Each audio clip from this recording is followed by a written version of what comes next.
A pleasant good morning to you all. What's up, everybody? Hello, Healthy. Hello, Bailey. Hello, Sports Nut. Good morning. Hope you are all having a fantastic start to your days today. Sorry for no episode yesterday. Probably should get this out of the way at the beginning. Some travel things got in the way a little bit. Then I got here with 4th of July festivities, was running around. I just couldn't get the show done in time. So apologies for no show yesterday, but we're back at it today with a big one.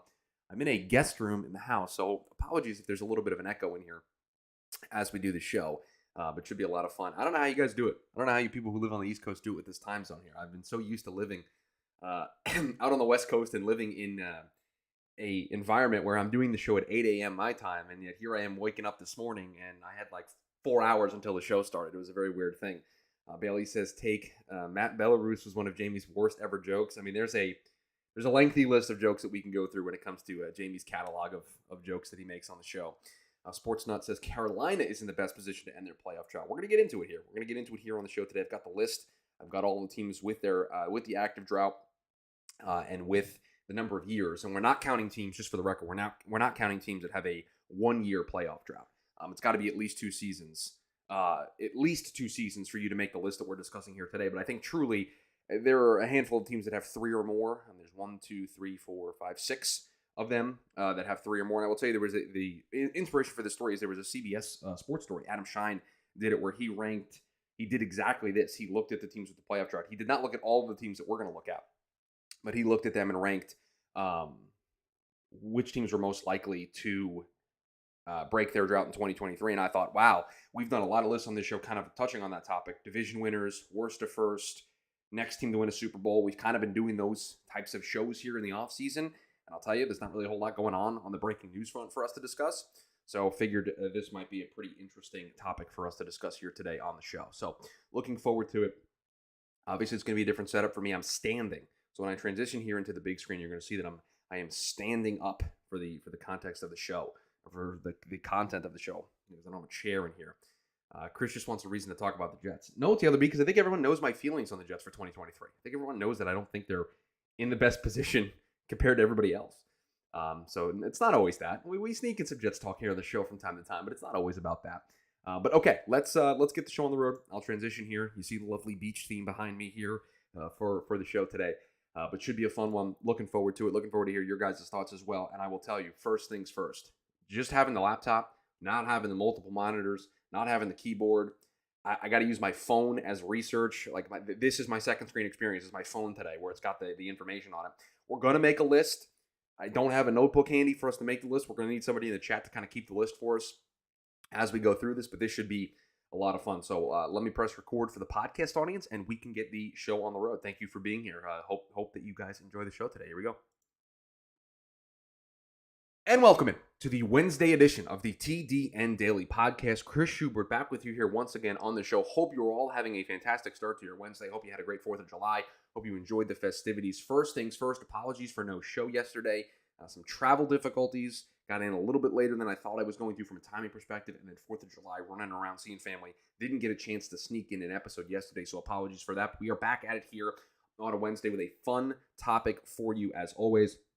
And we are going to talk about playoff droughts in the National Football League and which teams are in the best position to fix those droughts, end those droughts in 2023. Saw a great story on CBSSports.com this morning in doing research for the show in which Adam Shine ranked the teams most likely to end their drought in 2023. And I thought back to the list that we have been putting together on this show over the course of the offseason of teams that are most likely to repeat as division winners, teams that were most likely to go worst to first, the team that is next likely to win their first ever Super Bowl. And we went through all those lists.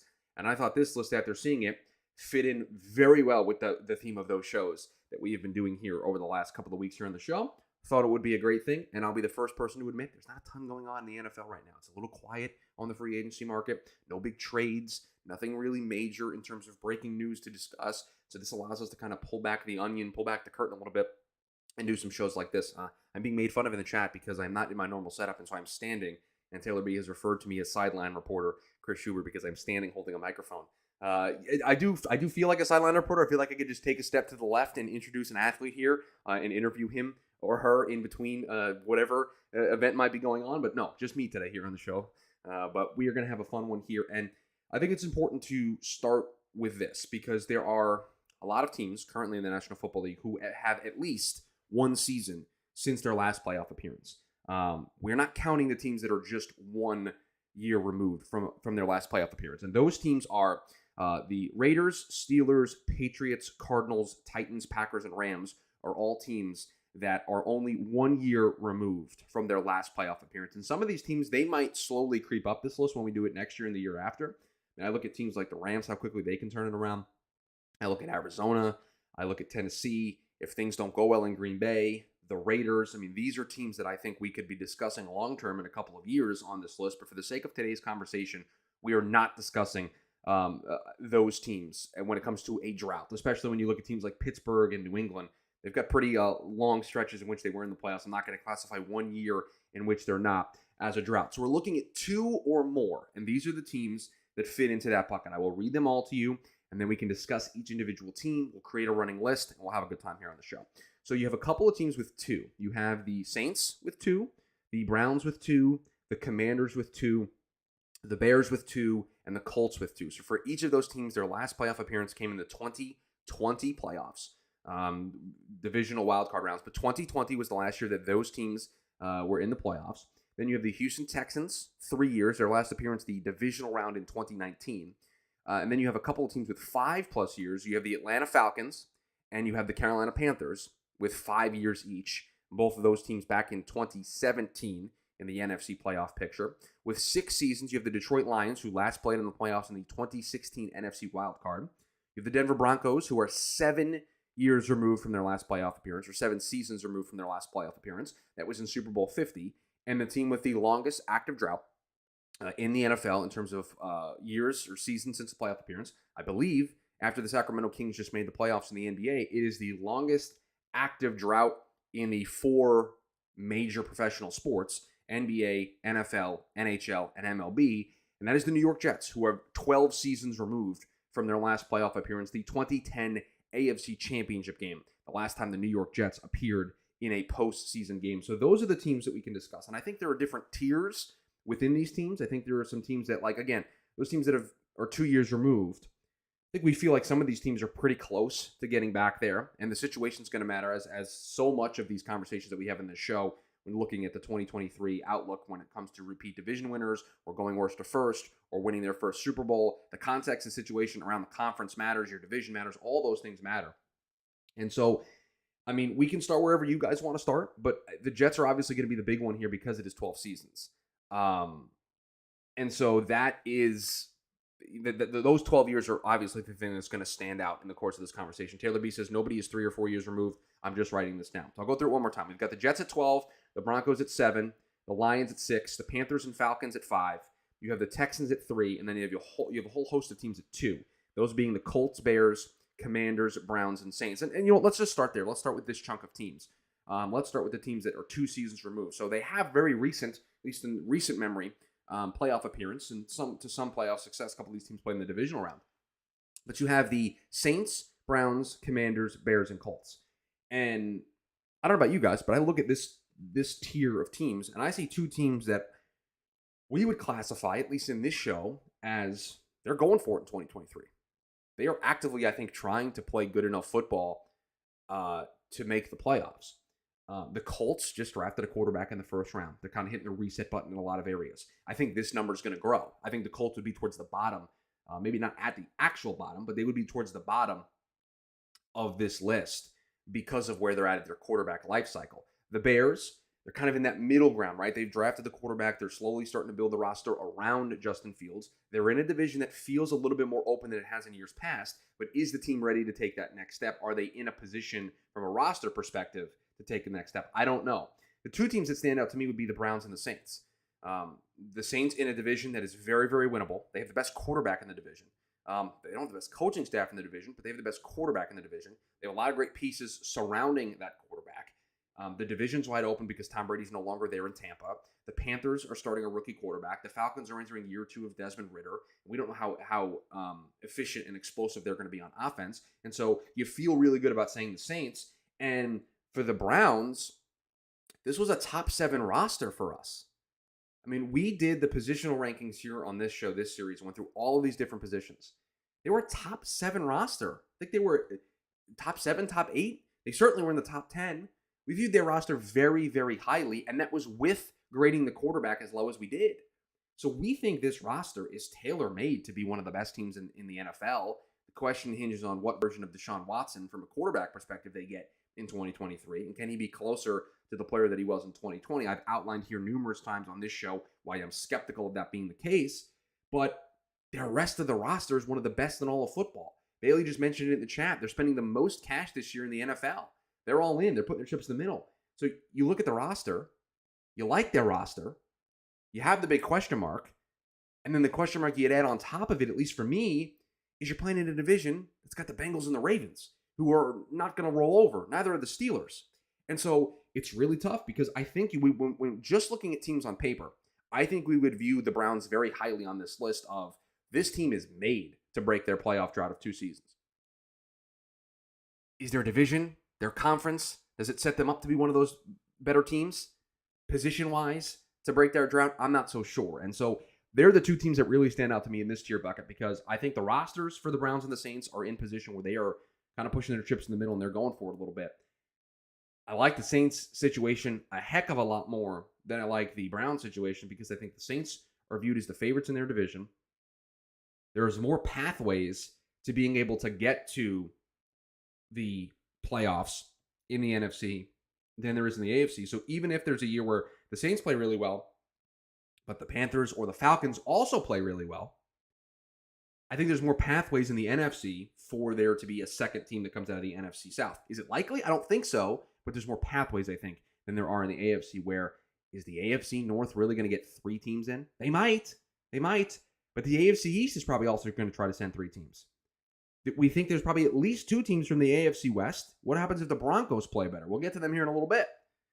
And so there's a lot of question marks in the AFC. So in that tier, for me, I would put the Browns and Saints towards the top, with the Saints in front of the Browns, and then I would have the Commanders, Bears, and Colts in that order. So I would go, if you were just tiering it, just this tier of 2 teams with 2 seasons. Somebody write this down for me so we know that this is the order that we're working off of. I would go Saints, Browns, Commanders, Bears, Colts is the current way that I would see this. If I was ranking these of teams most likely to end their drought for 2023. And so now we'll just take these one team at a time and slide them into the existing list that we've put together. And the next team being the Houston Texans. And I think you just put them towards the bottom. I think you put them maybe in front of the Colts, but they're probably right there with the Colts. It's interchangeable for me of where you want to put them. But that's the tier that they belong in. Look, they just drafted a quarterback. They've got a lot of nice pieces. I'm sure somebody will have a smart comment in the chat about the skill position group for Houston, and somebody will make the comment. But we believe a lot in what Houston's doing long term. I think I love the head coaching hire, a little questionable on the coaching staff, but I want to see how it works together in year one. If they got the quarterback, if CJ Stroud's their guy, they've got a lot of good pieces. And so they could very quickly turn this thing around in a division that could potentially be open over the next couple of seasons. And I know the Jags are probably going to be the new standard bearer in that division. But it's not a foregone conclusion that they're just going to run away with it for the next decade plus. They could be caught. I think we're not there yet. John says Jets have Aaron Rodgers and they're not on the list. John, have you been listening to the show, my guy? They were one of the first teams I mentioned because they're at the top of the list. We're going to get to them. Don't worry. I'm a Jets fan. We're going to get to the Jets on the list. They just got the longest drought, so we're going to get to them last. But I mentioned that when we read all the teams off the top. It's okay. We'll get there. Taylor B says the AFC is just too tough to sneak in a wild card. I agree, because Taylor B mentioned for the podcast audience that he could see an argument for taking the Bears over the Browns. I just think your argument for taking the Bears over the Browns would be situation, right? Because you believe in them being able to potentially sneak in as an NFC wildcard team if everything went correctly. You're asking for me to take that and make that more important than the Browns having a much, much, much, much, much better roster than the Bears. And I don't think, if the rosters were close, this harkens back to our Lions and Jags conversation that we had a couple of weeks ago discussing which team would win their next Super Bowl, their first Super Bowl next. If they're close, I'll let the situation be the tiebreaker. These rosters are very, very, very, very, very different from one another. Like the Browns have a top 8 roster in the National Football League right now. And so that's the only thing that's holding me up from putting the Bears over the Browns. But I understand the point, Taylor B. I just can't get there because I think the rosters are vastly different. So Houston, Look, I think we put them towards the bottom. They're interchangeable with Indianapolis, like I said. We view these two teams the same, I think, in their life cycle and where they're at. We've got the Atlanta Falcons up next. They're at 5 years, like I mentioned a little bit ago. Where do we want to put the Atlanta Falcons? We've got the Atlanta Falcons and the Carolina Panthers to put in here in this list. And I don't know how we don't put them towards the top. Bailey says Saints, Browns, Commanders, Bears, Colts, and Texans. Yeah, I think that's currently the way I have it. I think I have the Texans towards the bottom. But that's currently the way that we have it. So we now need to fit both the Falcons and the Texans in here. Now, I think I want to put both of these teams in front of the Commanders. I want to put both of these teams in front of the Commanders. And Bailey says I'm updating the list as we go, and I appreciate it because I don't have a second monitor where I can do this in real time. I'm holding the microphone, so basically I have one hand to emote and make my point. I want to put, I think, both the Falcons and the Panthers in front of the Commanders. Does everybody feel good about that? Because, I do. And the case that I would make is the Commanders are probably the fourth best team in their division. I know they were the fourth. They were fourth in their division last year. I think they're going to be fourth in their division this year. I think the Giants, well, they may take a step back in terms of the wins department. I still think they're a better football team. And then the Cowboys and Eagles are up at the top, obviously, with the way that they finished last year. So I think the Falcons and Panthers are in their own division in a better situation than the Commanders. I like the rosters better. Everybody knows how I feel about the Panthers coaching staff. I think the Panthers coaching staff is better. We are dealing with a rookie quarterback in Carolina, and that's where I think we would then need to have a conversation of, do we feel comfortable putting Carolina in front of the Browns or Atlanta in front of the Browns? The Falcons have gone for it this year, even taking a running back top 10. I like the Panthers, but they are in less of a rush due to having Bryce for 5 years. We're not really, look, we're just looking at this from how likely are they to break their drought. Whether or not they're in a rush to do so, I think is a separate conversation. But I understand the point that the Panthers don't really need to break their drought this year because of what they're building. But can they? I think they can, guys. I think this division, again, I will continue to say it, even as the biggest Derek Carr stand there is probably on this planet, the division's wide open. The division is available to any of these teams. And so it's tough for me. They've got to both be in front of the Commanders for me because I think they are much more likely to win their division than the Commanders are.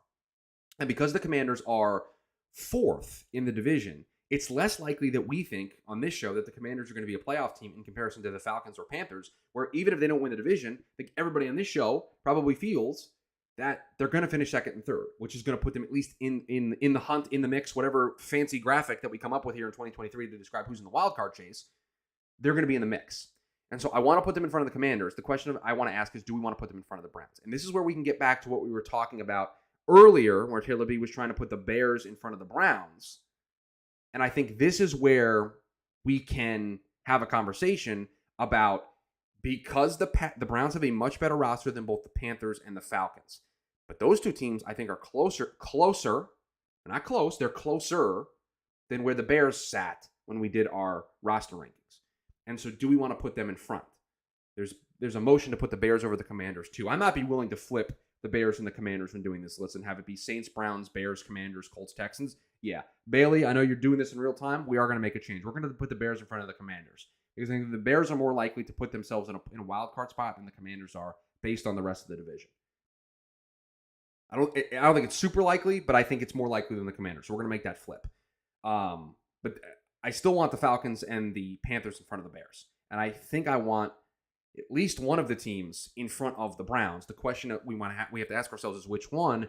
I really don't know how you differentiate between these two teams right now. They're both kind of in a similar spot.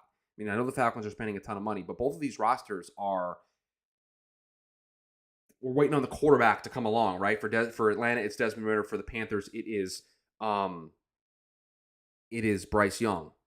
And I'm a big believer in this Falcons team in 2023. But I'm also kind of been the guy that's been pushing the bandwagon to say don't count out the Panthers. But I would put the Falcons in front of the Panthers right now. So I want to do Saints, Falcons, Panthers, Browns, Bears, Commanders, Colts, Texans is what I want the list to look like right now. And here's why. I'm still skeptical of what Deshaun Watson is going to be in 2023. And so for me, because I still have that question mark, I feel more comfortable pushing them down the list. And I believe the Falcons can win the division this year, so I'm putting them in front of the Panthers. And again, the Panthers, they're starting a rookie quarterback, so there are still some question marks. While with Desmond Ridder, we have had 4 starts that we can kind of judge off of. So that's going to be the tiebreaker. It's close, but that's the tiebreaker for me. So, all right, we've got the Detroit Lions here with a 6-season drought. Last played in the playoffs in 2016. And I think you got to put them in front of the Saints, right? They've got to be the top of this list currently. They've got the better roster, I think. They can win their division. They were almost in the playoffs a year ago. They've got a lot of continuity. They've added a ton of young players in the draft. I think we have to put the Lions at the top of the list. I mean, they're #OurLions for a reason. So I think they need to go to the top of the list. And so we're going to have Lions, Saints, Falcons, Panthers, Browns, Bears, Commanders, Colts, Texans be the list right now. I know there's some people already in the chat that are campaigning for some movement. Let's get through the list first, and then we'll go from there. Taylor B says, I'd still have the Saints first. There's more continuity there in Detroit, right? And I think that matters when discussing this idea of breaking a streak and breaking a drought. There's some continuity, at least there for me, that this team's been together for a little bit. They've got the chemistry. They've got a lot of things going for them. I think they're in a pretty similar situation when it comes to the Saints being able to win the division, although the Vikings are still there. But I don't think the Vikings are to the level that the Bucs were, having a hold on the division. So I feel comfortable putting the Lions at top right now. Then we've got the Denver Broncos with a 7-season drought to discuss next. And this really all depends on what you feel about Russell Wilson ahead of the 2023 season. But how do we not view them very similarly that we do to the Browns? Question marks at quarterback. In a division where you're probably the third best team. You've got a pretty decent roster. It's not the Browns roster. But you've got a pretty decent roster. But you're looking up at both the Chiefs and the Chargers, like the Browns are looking up at the Bengals and the Ravens. So how do we not put those two teams next to each other in the order in our ranking? Kind of feels like those two teams are a match made for heaven in terms of where they're going to be on this list. So put them together. Put the Broncos in front of the Browns, maybe because the Chargers aren't. But the Chargers and Ravens are kind of similar in the way that I view them heading into the 2023 season. Put the Broncos behind the Browns because the Browns have a better roster. So put the Broncos behind the Browns. And Bailey's updating the list in real time, and he'll tell me what this looks like. Lions, Saints, Falcons, Panthers, Browns, Broncos, Bears, Commanders, Colts, Texans. Sportsnut says Denver isn't winning that division unless Mahomes goes down for the year in the AFC stack in the wild card race. Broncos would have a much harder chance than the Browns. I agree 100%, guys. That's where we're putting them behind. And then we've got the New York Jets. I mean, I'll ask you guys what you want to do here, but I think they're the third best team in their division right now. The wild card race is going to be an absolute it's going to be the most chaos I think we've ever seen in a playoff race. At least that's how we feel entering into the start of the season. But I think it's going to be absolutely chaotic trying to get into the AFC playoff picture if you don't win the division. The question you got to ask yourself is because I think they're in a very similar tier to the Browns and the Broncos. So what do you guys want to do? Where do you want to put the Jets? Do you want to put them in front of both those teams because they have Aaron Rodgers? If that's what you guys want to do, we can do it. I'm not super high on this working out the way that they think it will. And I've said that a ton here on this show, that I'm skeptical. So if you want to put the Jets in front of the Broncos and have them on the same tier as the Browns, that's fine. But I think those three teams kind of are peas in a pod. Better than the Broncos, even with the Browns. Hell, it's kind of exactly how I see it. So put the Jets in front of the Broncos and leave them just like right behind the Browns, but we'll view them on the same level. And then hit me with the list one more time, Bailey, and then we can discuss if there are any other changes that we want to make. All right, here's the final list that we've got. So we are ranking these teams, maybe for those of you who are joining just in the middle of the show, we are ranking these teams in most likely to break their playoff drought. It has to be at least 2 seasons in 2023.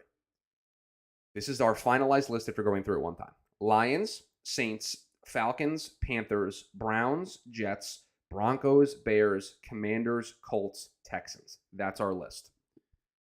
Sportsnet says, Denver, you are banking on Wilson bouncing back. Rodgers hasn't shown he's fallen off like Russ yet. That is a fair difference. That while Rodgers did not play well last year, there was at least somewhat of a justifiable reason that you can make as to why that was the case because of the thumb injury. Whereas with Russ, the thing that made him fall off a cliff is we have no idea what's going on there.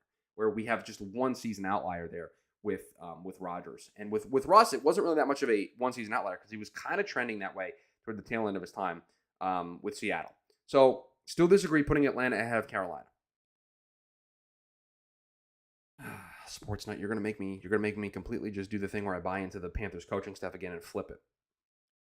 Desmond Ritter. Bailey, flip the Panthers and the Falcons.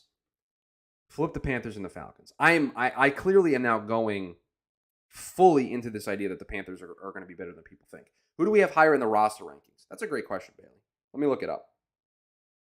I'll pull it up on my phone here. If I can pull up the roster rankings and where they finished.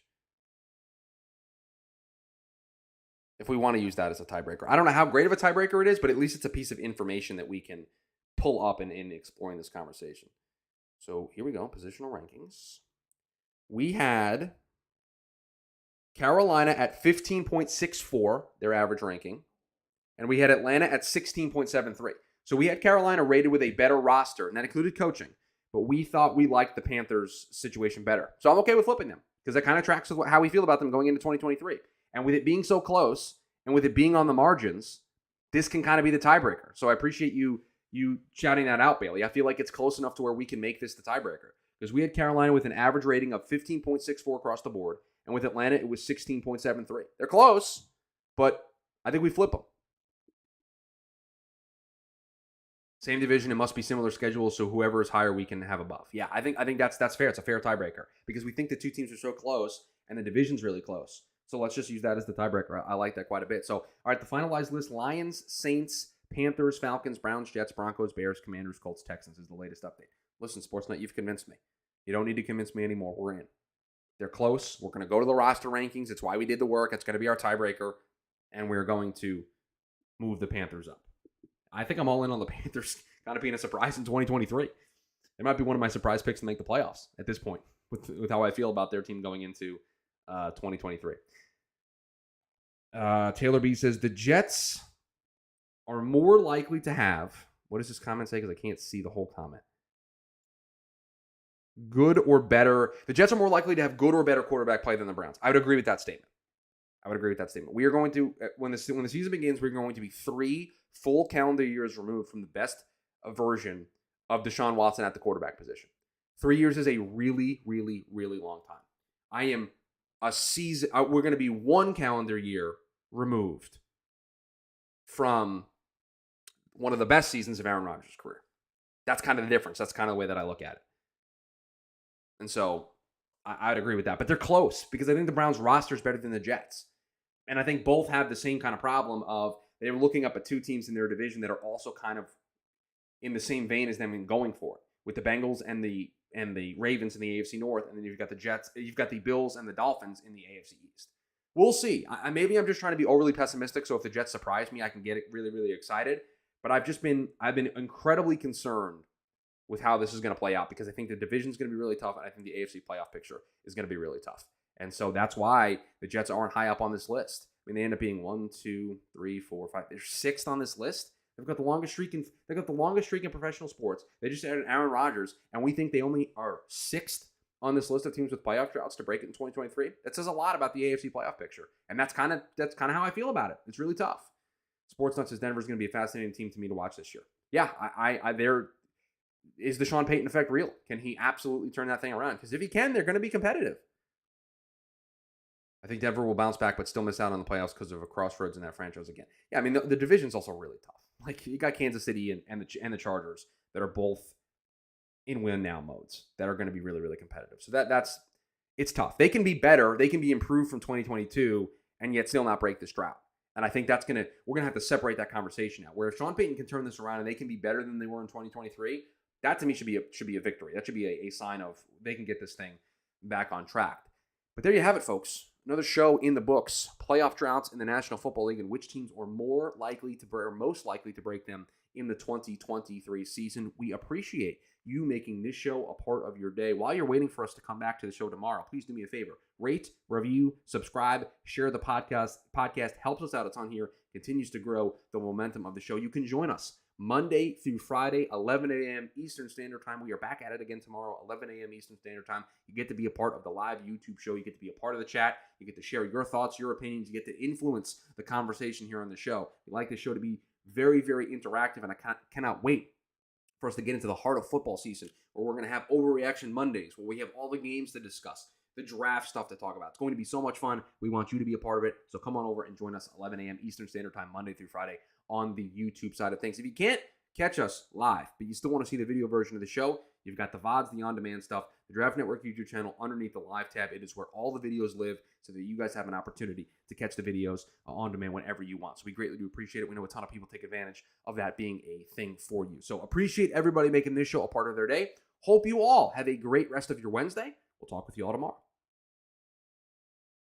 All right, into the post show.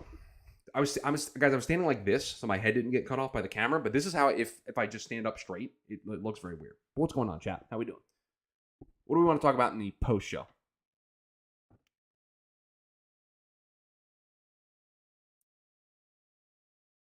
How was everybody's 4th of July's? What did everybody do for the 4th yesterday?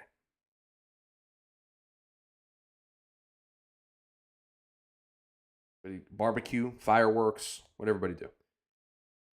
Chris, are you getting pumped for Hard Knocks? Sports Note, I won't watch a single episode of Hard Knocks no matter which team is on it.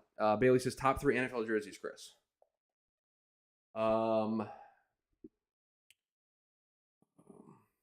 Bay Creamsicle. This is not in any particular order. Tampa Bay Creamsicle. Take fireworks are bad. What a great take by you, Bailey. Fireworks shows like where you just are an innocent bystander just watching, and like you're not close to them. They're fine. But like if I'm at a house and people are doing fireworks, get me the heck away from that situation. So okay, hold on, Bailey, because let me answer your take here. I'm not texting. I'm not being that kid that's ignoring. I'm looking up stuff on my phone.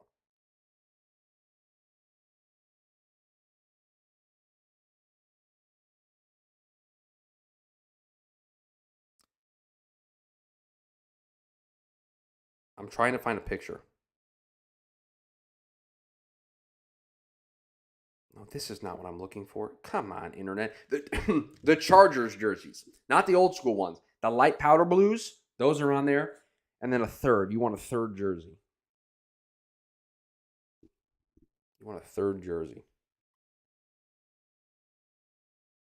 Probably going to be a Color Rush NFL jersey, to be honest with you. Let's see.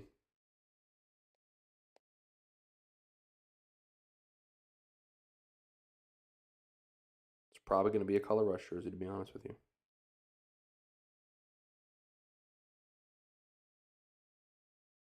Those Vikings Color Rush are kind of nice, to be honest with you. We'll go Vikings Color Rush for right now. Which team with an active streak of making the playoffs is most likely to miss out this year? What a great question, Taylor B. It feels like a show topic that we should do, but instead we're going to do it here in the pre-show and in the post-show. So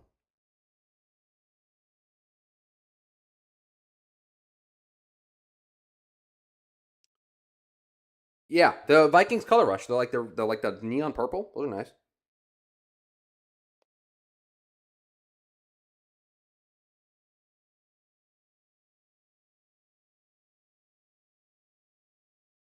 All right. See, the longest current consecutive playoff streak is the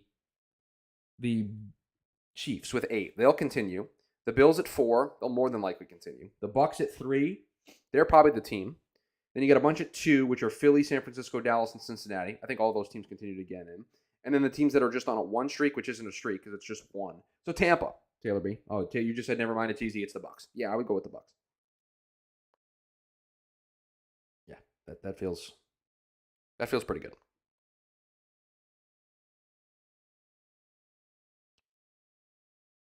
The Jets' longest consecutive streak is 2. They made the playoffs in back-to-back years a bunch, but they've never made the playoffs in 3 consecutive seasons. Isn't it fun?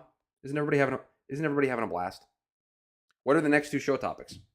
Bailey, if I knew what the next 2 show topics were, I'd share them with you. I have no idea what we're going to talk about on tomorrow's show. Outside the Bucks, which teams are likely to go from first to worst in their division? Sports Nut. Tell me you don't listen to the show without telling me you don't listen to the show.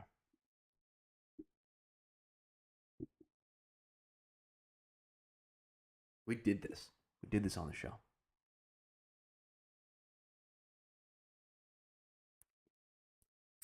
Bailey, we did first to worst. Did we not? Did we not do a first to worst show? Wasn't that the original topic to then let us do worst to first? it was a Friday free-for-all topic. We did first to worst. I'm almost positive we did this. If I'm wrong, then my sincerest apologies go to Sportsnet, but I'm almost positive we did this as a Friday free-for-all topic.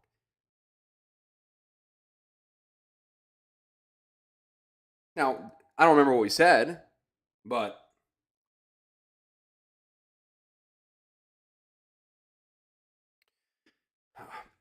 think we did from worst to first. Okay, well, we'll do it here then. San Francisco at 13-4. Man, if their quarterback play goes sideways. And we said outside of Tampa, right? Yeah, outside of the Bucs. Minnesota.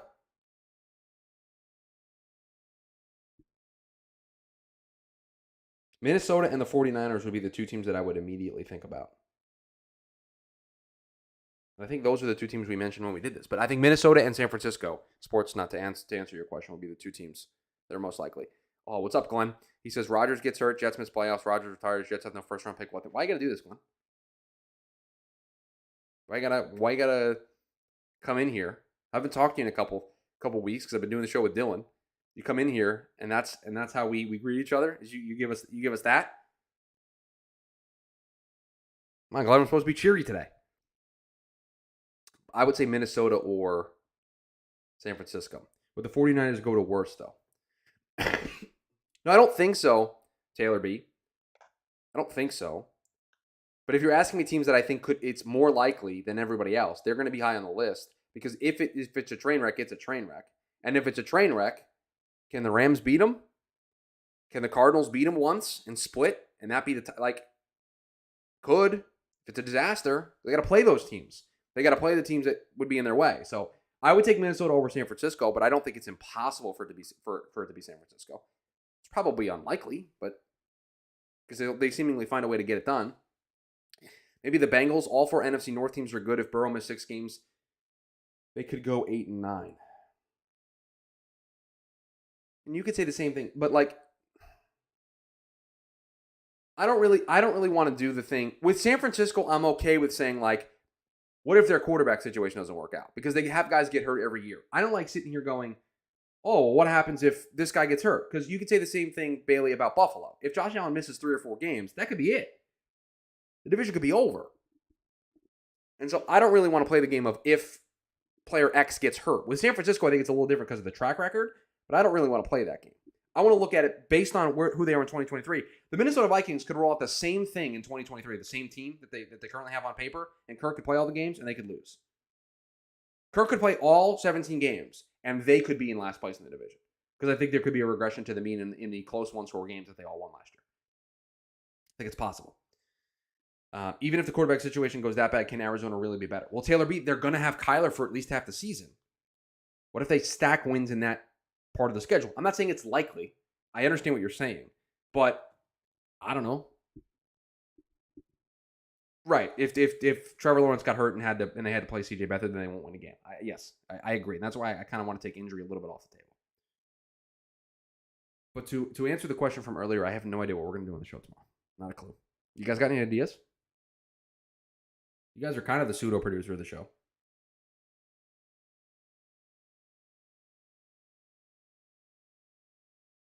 We kind of did our roster rankings probably a little early. This probably would be a good time to have done our roster ranking series over the next 2-3 weeks. But I felt like I was floating around producing today with my list. Bailey, that's what floating around producing this thing means. That's what the term comes from. The idea of doing something for the hosts while they're doing the show. That's what floating around producing this thing does. When I used to work in radio as a producer, that's what I would do. The host would be on the air, and we'd be having an interview or something, and you'd get a little buzz in your ear with a little talk back, and it was like, hey, can you get this for me? You're floating around producing this thing.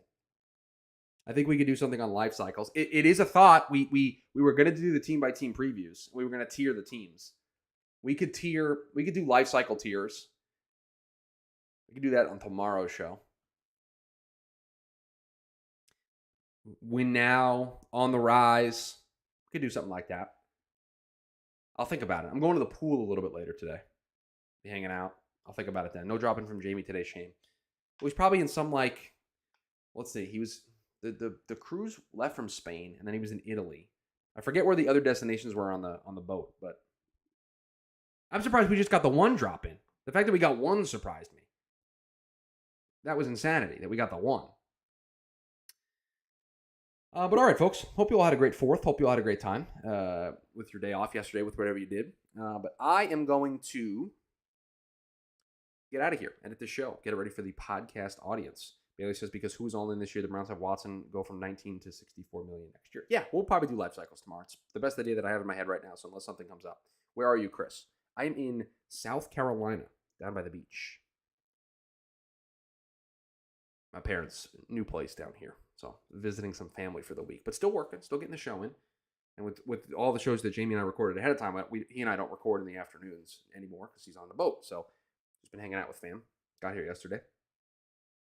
So that is what I've been doing. That's what I'll be doing. This will be the look the rest of the week. This is what you will see. And then we're back in the original setup on Monday. But appreciate all you being here. Appreciate everybody being a part of the conversation. Again, more than likely we'll discuss life cycles and tier all the teams tomorrow ahead of the 2023 season. So it should be a good one. Appreciate you all being here. Appreciate you all being a part of the show. Hope you all have a great rest of your Wednesday. I'll talk to you all later.